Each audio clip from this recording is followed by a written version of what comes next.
到咗今日又過咗6年啦，食環署嘅街市有冇改善呢？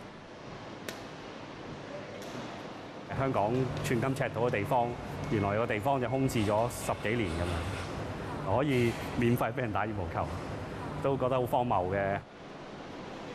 呢度係銅鑼灣渣甸坊旁邊嘅燈籠洲街市2樓。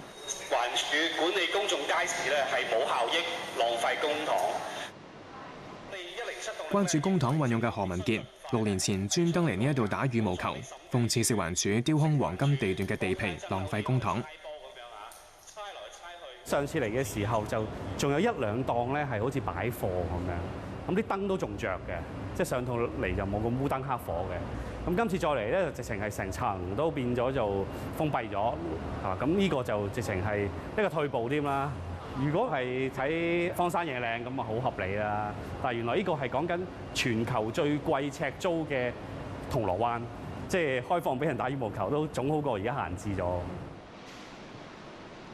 街市冇 lift 冇冷氣，由設備、檔位大細、佈局都係50年不變，仍然維持住60年代嘅格局。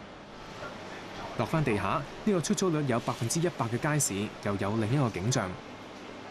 何文傑覺得食環署街市咁多年都係咁，關鍵原因係政府官員冇誘因改善街市嘅營運狀況。食環署作為管理者咧，冇一個誘因啊，唔似得一個商場嘅業主，佢可以透過活化個商場，提升個租金收入。食環署作為官僚咧，佢只係按文章做事嘅，咁最終咧就導致到咧呢啲場地咧係但求出租，就不求真係有營運者提供到服務咯。咁啊大門口就愛嚟做擺貨，變咗咧出租率好似好高，但係實際咧消費者冇得選擇。